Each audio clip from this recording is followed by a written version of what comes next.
ಬಂಧುಗಳೇ ನಮಸ್ಕಾರ, ಹೇಗಿದ್ರೆ ನೀವೆಲ್ಲರೂ? ನಾನು ಸುಬ್ರಹ್ಮಣ್ಯ ಎಸ್ ಹಂಡಿಗೆ. ಬಂಧುಗಳೇ, ಹಿಂದೆಲ್ಲ ಹೃದಯಾಘಾತ ಅಂದಾಗ ನಾವು ತಕ್ಷಣ ಯೋಚನೆ ಮಾಡ್ತಿದ್ದು ಏನು ಹೇಳಿ, ವಯಸ್ಸೊಂದು 60 ಆಗಿರ್ಬೋದು, 70, 80 ಆಗಿರ್ಬೋದು ಅಂತ ಹೇಳಿ. ಆದರೆ ಇತ್ತೀಚೆಗೆ ಏನಾಗಿದೆ ಅಂದರೆ ಹೃದಯಾಘಾತಕ್ಕೆ ಇಂತಹ ವಯಸ್ಸು ಅನ್ನೋದು ಇಲ್ಲವೇ ಇಲ್ಲ. ಚಿಕ್ಕ ಮಕ್ಕಳಿಂದ ಹಿಡಿದು ಪ್ರತಿಯೊಬ್ಬರೂ ಕೂಡ ಹೃದಯಾಘಾತಕ್ಕೆ ಬಲಿ ಆಗ್ತಾ ಇದ್ದಾರೆ. ಇದು ಸಹಜವಾಗಿ ಜನರಲ್ಲಿ ಆತಂಕವನ್ನೇ ಜಾಸ್ತಿ ಮಾಡ್ತಾ ಇದೆ. ಅದೇ ರೀತಿಯಾಗಿ ನಾವು ಒಂದು ಮಾತನ್ನು ಹೇಳ್ತಾ ಇದ್ವಿ, ಅಥವಾ ವೈದ್ಯರು ಯಾವಾಗಲೂ ಹೇಳುವಂಥ ಮಾತೇನು ಹೇಳಿ, ನಿಮ್ಮ ದೇಹವನ್ನು ಫಿಟ್ ಆಗಿಟ್ಕೊಳ್ಳಿ, ಲೈಫ್ ಸ್ಟೈಲ್ ಬಹಳ ಚೆನ್ನಾಗಿರಲಿ, ಕಂಡ ಕಡೆಗಳಲ್ಲಿ ಫುಡ್ಡನ್ನು ತಿನ್ನಬೇಡಿ, ಹೀಗೆ ನಮಗೊಂದಷ್ಟು ಸಲಹೆಯನ್ನು ಕೊಡ್ತಾರೆ. ಒಂದಷ್ಟು ಮಂದಿ ಅದನ್ನು ನೀಟಾಗಿ ಫಾಲೋ ಮಾಡ್ತಾರೆ. ಆದರೆ ಅದನ್ನು ನೀಟಾಗಿ ಫಾಲೋ ಮಾಡಿದಂಥವರು ಕೂಡ, ಅಂದರೆ ದೇಹವನ್ನು ತುಂಬ ಫಿಟ್ಟಾಗಿ ಇಟ್ಕೊಂಡಂಥವರು, ಲೈಫ್ ಸ್ಟೈಲ್ ವಿಚಾರದಲ್ಲಿ ತುಂಬಾ ಕಾಳಜಿಯನ್ನು ವಹಿಸ್ತಾ ಇದ್ದಂಥವರು ಕೂಡ ಹೃದಯಾಘಾತಕ್ಕೆ ಬಲಿ ಆಗ್ತಾ ಇದ್ದಾರೆ. ಸಹಜವಾಗಿ ಆಗ ಮೂಡುವಂಥ ಪ್ರಶ್ನೆ ಅಂದರೆ, ಹಾಗಾದರೆ ನಾವಿನ್ನು ಹೇಗಿರಬೇಕು ಹೃದಯಾಘಾತದಿಂದ ತಪ್ಪಿಸಿಕೊಳ್ಳೋದಿಕ್ಕೆ ಅಥವಾ ಅನಾರೋಗ್ಯದ ಸಮಸ್ಯೆಗಳಿಂದ ತಪ್ಪಿಸಿಕೊಳ್ಳೋದಿಕ್ಕೆ ಅಂತ ಹೇಳಿ. ಯಾಕೆ ಈ ಪೀಠಿಕೆಯನ್ನು ಹಾಕ್ತಾ ಇದ್ದೇನೆ ಅಂದರೆ, ಈಗ ಒಂದು ಸುದ್ದಿ ಬಂತು. ಆ ಸುದ್ದಿಯನ್ನು ಕೇಳಿ ಸ್ವತಃ ನನಗೆ ಶಾಕ್ ಆಗಿಬಿಡ್ತು. ನಟ ದಿಲೀಪ್ ರಾಜ್, ನಿಮ್ಮಲ್ಲಿ ಸಾಕಷ್ಟು ಮಂದಿ ಇವರನ್ನ ಟಿವಿಯಲ್ಲಿ, ಥಿಯೇಟರ್ಗಳಲ್ಲಿ ಅಥವಾ ಬೇರೆ ಬೇರೆ ಕಡೆಗಳಲ್ಲಿ ನೋಡಿರ್ತೀರಿ. ವಯಸ್ಸೆಷ್ಟು ಹೇಳಿ? ಬರೀ 47 ವರ್ಷ. ಈ ಮನುಷ್ಯನ ವಿಚಾರಕ್ಕೆ ಬರೋದಾದರೆ ತುಂಬಾನೇ ಫಿಟ್ ಆಗಿದ್ದಂತಹ ವ್ಯಕ್ತಿ, ಲೈಫ್ ಸ್ಟೈಲ್ ವಿಚಾರದಲ್ಲೂ ಕೂಡ ತುಂಬಾನೇ ಕಾಳಜಿ ವಹಿಸ್ತಿದ್ದಂಥ ವ್ಯಕ್ತಿ. ಯಾಕಂದರೆ ಸಾಕಷ್ಟು ಸಂದರ್ಶನಗಳನ್ನು ನೋಡಿದ್ದೆ ನಾನು.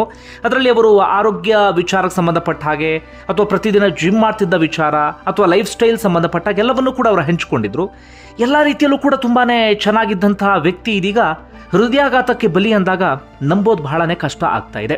ಇನ್ನು ವೈಯಕ್ತಿಕವಾಗಿ ನಾನು ಬಹಳನೇ ಇಷ್ಟಪಡ್ತಿದ್ದಂಥ ನಟ, ಅವರ ನಟನೆಯನ್ನು ನೋಡಿದಾಗ ಸದಾಕಾಲ ನನಗೆ ಅನಿಸ್ತಾ ಇದ್ದಂಥ ವಿಚಾರ ಅಂದರೆ, ಯಾಕೆ ನಮ್ಮ ಕನ್ನಡ ಇಂಡಸ್ಟ್ರಿ ಇವರನ್ನ ಸರಿಯಾದ ರೀತಿಯಲ್ಲಿ ಬಳಸ್ಕೊಳ್ತಾ ಇಲ್ಲ, ಏನು ಸಮಸ್ಯೆ ಆಗ್ತಿದೆ ಎನ್ನುವಂಥ ರೀತಿಯಲ್ಲಿ. ತುಂಬಾನೇ ಪ್ರತಿಭೆ ಇದ್ದರೂ ಕೂಡ ಕನ್ನಡ ಸಿನಿಮಾ ಇಂಡಸ್ಟ್ರಿಯಲ್ಲಿ ದೊಡ್ಡ ಮಟ್ಟಿಗೆ ಛಾಪನ್ನು ಮೂಡಿಸೋದಕ್ಕೆ ಸಾಧ್ಯ ಆಗಲಿಲ್ಲ.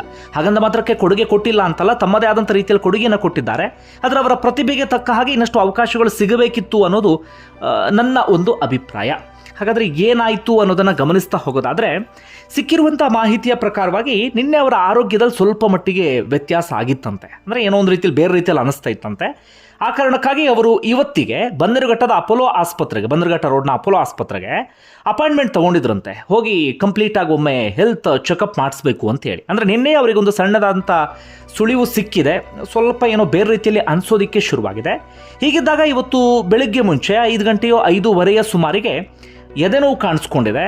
ತಕ್ಷಣ ಮನೆಯವರು ಬಂದು ನೋಡುವಂಥ ಸಂದರ್ಭದಲ್ಲಿ ಪ್ರಜ್ಞಾಹೀನರಾಗಿದ್ದರು, ಅಂದರೆ ಅನ್ಕಾನ್ಷಿಯಸ್ ಆಗಿ ಬಿದ್ದಿದ್ರಂತೆ.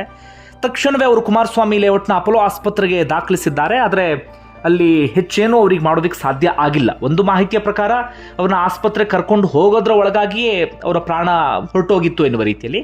ಇನ್ನೊಂದು ಮಾಹಿತಿಯ ಪ್ರಕಾರ ಆಸ್ಪತ್ರೆಗೆ ಕರ್ಕೊಂಡು ಹೋಗ್ತಾ ಇದ್ದ ಹಾಗೆ ಅವರ ಪ್ರಾಣ ಪಕ್ಷಿ ಹಾರೋಯಿತು ಎನ್ನುವಂಥ ಮಾಹಿತಿಯೂ ಕೂಡ ಸಿಗ್ತಾ ಇದೆ. ಒಟ್ಟಾರೆಯಾಗಿ ಟ್ರೀಟ್ಮೆಂಟ್ಗೆ ಹೆಚ್ಚಿನ ಅವಕಾಶ ಸಿಕ್ಕಿಲ್ಲ.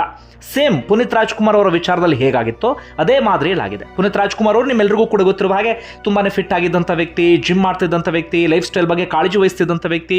ಸೇಮ್ ದಿಲೀಪ್ ರಾಜ್ ವಿಚಾರದಲ್ಲೂ ಕೂಡ ಅಷ್ಟೇ, ತುಂಬಾನೇ ಫಿಟ್ ಆಗಿದ್ರು. ಆ 47ನೇ ವಯಸ್ಸಿನಲ್ಲೂ ಕೂಡ ತುಂಬಾನೇ ಫಿಟ್ ಆದಂಥ ದೇಹ ಅವ್ರದ್ದಾಗಿತ್ತು. ಆದರೆ ಇದೀಗ ಹೃದಯಾಘಾತಕ್ಕೆ ಬಲಿ ಆಗಿದ್ದಾರೆ. ಅವರ ಪತ್ನಿ ಕೂಡ ನಿರ್ಮಾಪಕಿಯಾಗಿ ಗುರುತಿಸ್ಕೊಂಡಿದ್ರು. ಹಾಗೆ ಓರ್ವ ಮಗಳಿದ್ರು. ಇತ್ತೀಚೆಗೆ ಬೆಂಗಳೂರಿನ ಉತ್ರಳ್ಳಿ ಸಮೀಪದಲ್ಲಿ ಮನೆಯನ್ನು ಕೂಡ ಕಟ್ಟಿಸಿದ್ರು. ಆರಾಮಾಗಿ ಲೈಫನ್ನು ಲೀಡ್ ಮಾಡ್ತಾ ಇದ್ರು. ಇಲ್ಲಿವರೆಗೆ ಬಹಳನೇ ಕಷ್ಟಪಟ್ಟಿದ್ರು, ಬಹಳನೇ ಒದ್ದಾಡಿದ್ರು ಬದುಕಿನಲ್ಲಿ.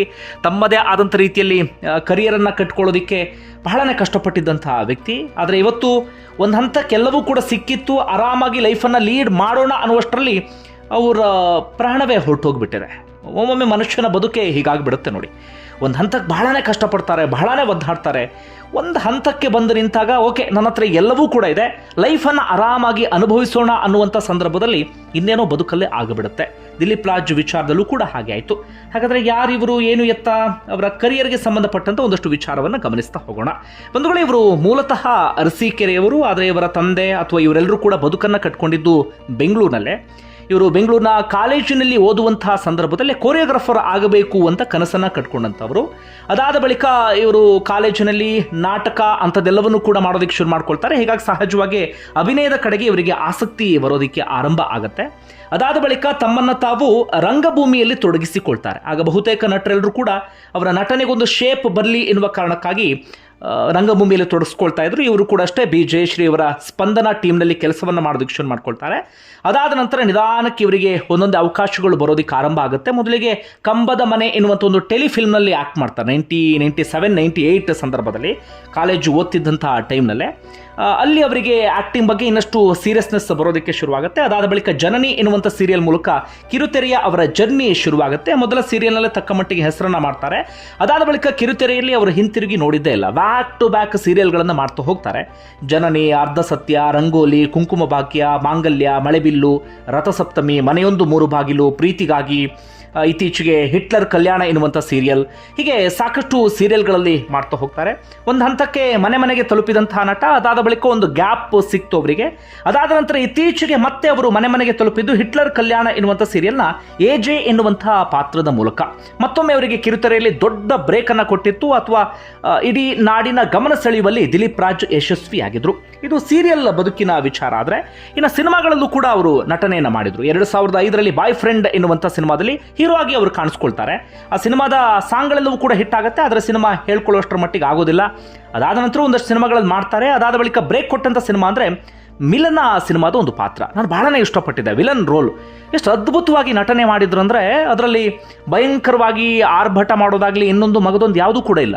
ಆ ಕಣ್ಣಿನ ಚಲನೆ ಅಥವಾ ಆ ಮುಖದ ಆ ಅಭಿನಯ ಎಲ್ಲವೂ ಅದ್ಭುತವಾಗಿ ಬಂದಿತ್ತು. ಆದರೆ ಈ ರೀತಿಯಾಗಿಯೂ ಕೂಡ ಓರ್ವ ವಿಲನ್ ಜನರ ಗಮನವನ್ನು ಸೆಳಿಬಹುದು ಅನ್ನೋದನ್ನು ತೋರಿಸ್ಕೊಟ್ಟಿದ್ದು ಮಿಲನ ಸಿನಿಮಾದ ಮೂಲಕ ದಿಲೀಪ್ ರಾಜ್. ಅದಾದ ನಂತರ ಅವರಿಗೆ ಲವ್ ಗುರು ಎನ್ನುವಂಥ ಸಿನಿಮಾ ತಕ್ಕ ಮಟ್ಟಿಗೆ ಬ್ರೇಕ್ ಕೊಟ್ಟಿತ್ತು. ನನಗೆ ಬಹಳ ಇಷ್ಟ ಆದಂಥ ಸಿನಿಮಾ ಅದು ಲವ್ ಗುರು ಸಿನಿಮಾ. ಅದರಲ್ಲೂ ಕೂಡ ಒಂದೊಳ್ಳೆ ಕ್ಯಾರೆಕ್ಟರ್ ಮಾಡಿದ್ರು. ಅದಾದ ಬಳಿಕ ಗಾನ ಭಜಾನ, ಪೊಲೀಸ್ ಕ್ವಾರ್ಟರ್ಸ್ ಎನ್ನುವಂಥ ಸಿನಿಮಾ, ಸುಗ್ರೀವ, ಗೆಳೆಯ, ಇತ್ತೀಚೆಗೆ ಯೂ ಟರ್ನು, ಅಂಬಿನಿಂಗ್ ವಯಸ್ಸಾಯಿತು, ಕೊನೆಯದಾಗಿ ಲವ್ ಮಾಕ್ಟೇಲ್ 3 ನಿಮ್ಮಲ್ಲಿ ಒಂದಷ್ಟು ಮಂದಿ ಗಮನಿಸಿರಬಹುದು. ಅದರಲ್ಲಿ ಲಾಯರ್ ಪಾತ್ರದ ಮೂಲಕ ಗಮನವನ್ನು ಸೆಳೆದಂಥವರು. ಹೆಚ್ಚು ಕಡಿಮೆ ಒಂದು 24 ಸಿನಿಮಾಗಳನ್ನು ಮಾಡಿದರೆ 14 ಸೀರಿಯಲ್ಗಳನ್ನು ಕೂಡ ಮಾಡಿದ್ದಾರೆ. ಅದಾದ ನಂತರ ಕಲಾವಿದರಿಗೆ ಅವಕಾಶವನ್ನು ಮಾಡಿಕೊಡಬೇಕು, ಕಲಾವಿದರನ್ನ ಲೈಮ್ಲೈಟ್ಗೆ ತರಬೇಕು ಎನ್ನುವ ಕಾರಣಕ್ಕಾಗಿ ಪತ್ನಿ ಜೊತೆಗೆ ಸೇರಿ DR ಪ್ರೊಡಕ್ಷನ್ ಅಂತೇಳಿ ಶುರು ಮಾಡ್ಕೊಳ್ತಾರೆ. ಆ ಮೂಲಕ ಪಾರು ಎನ್ನುವಂಥ ಒಂದು ಸೀರಿಯಲ್ಲು, ನಾನಿನ್ನ ಬಿಡಲಾರೆ, ಹಾಗೆ ಇತ್ತೀಚೆಗೆ ಕೃಷ್ಣ ರುಕ್ಕು ಎನ್ನುವಂಥ ಒಂದು ಸೀರಿಯಲ್ಲು, ಹಾಗೆ ಹಿಟ್ಲರ್ ಕಲ್ಯಾಣ, ಈ ಎಲ್ಲ ಸೀರಿಯಲ್ಗಳನ್ನು ಕೂಡ ಪ್ರೊಡ್ಯೂಸ್ ಮಾಡ್ತಾ ಇದ್ದಂಥವರು ದಿಲೀಪ್ ರಾಜ್. ಅಂದರೆ ಆಲ್ಮೋಸ್ಟ್ ಎಲ್ಲ ಕ್ಷೇತ್ರದಲ್ಲೂ ಕೂಡ ತಮ್ಮನ್ನು ತಾವು ತೊಡಗಿಸ್ಕೊಂಡಂಥವ್ರು. ಹಾಗೆ ಸಾಕಷ್ಟು ಸಿನಿಮಾಗಳಲ್ಲಿ ಅವರ ಮುಖ ಬರದೇ ಇದ್ರೂ ಕೂಡ ಅವರ ವಾಯ್ಸನ್ನು ನೀವು ಕೇಳಿರ್ತೀರಿ. ಅಂದರೆ ಡಬ್ಬಿಂಗ್ ಆರ್ಟಿಸ್ಟ್ ಆಗಿಯೂ ಕೂಡ ಕೆಲಸ ಮಾಡಿದ್ದಾರೆ 100ಕ್ಕೂ ಹೆಚ್ಚು ಸಿನಿಮಾಗಳಿಗೆ. ಉದಾಹರಣೆಗೆ ಈಗ ಆ ದಿನಗಳು ಸಿನಿಮಾ ಇದೆಯಲ್ಲ, ಅದರಲ್ಲಿ ನಟ ಚೇತನ್ ಅವರಿಗೆ ಧ್ವನಿ ಕೊಟ್ಟಿದ್ದು ಇದೇ ದಿಲೀಪ್ ರಾಜ್ ಅವರು. ಆ ಪಾತ್ರ ಅಷ್ಟು ಅದ್ಭುತವಾಗಿ ಬರೋದಕ್ಕೆ ಕಾರಣ ಏನಪ್ಪ ಅಂದರೆ ಇದೇ ದಿಲೀಪ್ ರಾಜ್ ಅವರ ಧ್ವನಿ ಅಂದ್ರೂ ಕೂಡ ತಪ್ಪಾಗಲಿಕ್ಕಿಲ್ಲ. ಕೇವಲ ಅದೊಂದು ಸಿನಿಮಾ ಅಲ್ಲ, ಸಾಕಷ್ಟು ಸಿನಿಮಾಗಳಿಗೆ ವಾಯ್ಸನ್ನು ಕೊಟ್ಟು ಅದಕ್ಕೆ ಜೀವ ತುಂಬುವಂಥ ಕೆಲಸವನ್ನು ಮಾಡ್ತಿದ್ದವರು ದಿಲೀಪ್ ರಾಜ್. ಒಟ್ಟಾರೆಯಾಗಿ ಬದುಕನ್ನು ಕಟ್ಕೊಂಡಿದ್ದು ಅಷ್ಟು ಸುಲಭವಾಗಿ ಅಲ್ವೇ ಅಲ್ಲ. ಹೇಳಿಕೊಳ್ಳುವಂಥ ಬ್ಯಾಕ್ಗ್ರೌಂಡ್ ಇರಲಿಲ್ಲ, ಯಾವುದೇ ಗಾಡ್ ಫಾದರ್ ಇರಲಿಲ್ಲ, ಅಥವಾ ಅವ್ರನ್ನ ಪುಷ್ ಮಾಡೋದಕ್ಕೆ ಯಾರೂ ಕೂಡ ಇರಲಿಲ್ಲ. ತಾನಾಗಿಯೇ ತನ್ನ ಒಂದು ಸಾಮ್ರಾಜ್ಯವನ್ನು ಕಟ್ಕೊಂಡಂಥವ್ರು ದಿಲೀಪ್ ರಾಜ್. ಅದು ಪ್ಯೂರ್ ಪ್ರತಿಭೆಯ ಮೂಲಕ. ಇವತ್ತು ಅವರ ಕಾಲಘಟ್ಟದಲ್ಲಿ ಬಂದಂಥವ್ರು ಸಾಕಷ್ಟು ಮಂದಿ ಸಿನಿಮಾ ಇಂಡಸ್ಟ್ರಿಯಿಂದಲೇ ಕಳೆದು ಹೋಗಿಬಿಟ್ಟಿದ್ದಾರೆ.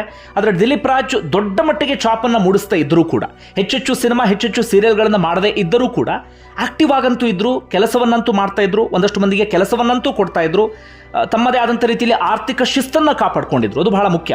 ತುಂಬ ಜನ ಸಿನಿಮಾ ಇಂಡಸ್ಟ್ರಿಯಲ್ಲಿ ಒದ್ದಾಡ್ತಾ ಇರ್ತಾರೆ, ಆರ್ಥಿಕವಾಗಿ ಅವರು ಕಂಗೆಟ್ಟು ಹೋಗಿರ್ತಾರೆ. ಆದರೆ ದಿಲೀಪ್ ರಾಜ್ ಆರ್ಥಿಕ ಶಿಸ್ತನ್ನು ಕಾಪಾಡ್ಕೊಂಡಿದ್ರು, ಹಾಗೆ ಲಾಭವನ್ನು ಕೂಡ ನೋಡ್ತಾ ಇದ್ರು. ತುಂಬ ಅದ್ಭುತವಾದಂಥ ಬದುಕನ್ನು ಕಟ್ಕೊಂಡಿದ್ರು. ಹೇಳ್ಕೊಳ್ಳುವಂಥ ಕಾಂಟ್ರವರ್ಸಿ, ಬ್ಲಾಕ್ ಮಾರ್ಕು, ಅವ್ರ ಬಗ್ಗೆ ಇನ್ಯಾರೋ ಬೆರಳು ಮಾಡಿ ತೋರಿಸೋದು ಅಂಥದ್ದು ಯಾವುದೂ ಕೂಡ ಇರಲಿಲ್ಲ. ಆದರೆ ಯಾವಾಗಲೂ ನನಗೆ ಅನಿಸ್ತಾ ಇದ್ದಂಥದ್ದು ಒಂದೇ, ಈ ನಟನನ್ನು ಅತ್ಯದ್ಭುತವಾಗಿ ಬಳಸ್ಕೊಳ್ಳಬಹುದು ಇಂಡಸ್ಟ್ರಿ ಎನ್ನುವ ರೀತಿಯಲ್ಲಿ. ಹಾಗೆ ದಿಲೀಪ್ ರಾಜ್ ಕೂಡ ಒಂದಷ್ಟು ಪ್ರಯತ್ನವನ್ನು ಪಡಬಹುದಿತ್ತು. ಕನ್ನಡ ಸಿನಿಮಾ ಇಂಡಸ್ಟ್ರಿಯಿಂದ ಆಚೆಗೆ ಇನ್ನೊಂದಷ್ಟು ಕಡೆಗಳಲ್ಲಿ ಪ್ರಯತ್ನವನ್ನು ಪಟ್ಟಿದ್ರೆ ಇವತ್ತು ಇನ್ನಷ್ಟು ಅವರ ಅಭಿನಯವನ್ನು ನೋಡುವ ಅವಕಾಶ ಸಿಕ್ತಿತ್ತು ಅಂತ ಅನಿಸುತ್ತೆ ನನಗೆ ವೈಯಕ್ತಿಕವಾಗಿ. ಒಂದು ಕಡೆ ಒಟ್ಟಾರೆಯಾಗಿ ದಿಲೀಪ್ ರಾಜ್ ಅಂತಿದ್ದ ಹಾಗೆ ನಿಮಗೇನು ನೆನಪಾಗುತ್ತೆ ಅಂತ ಕಮೆಂಟ್ ಬಾಕ್ಸಲ್ಲಿ ಮೆನ್ಷನ್ ಮಾಡಿ.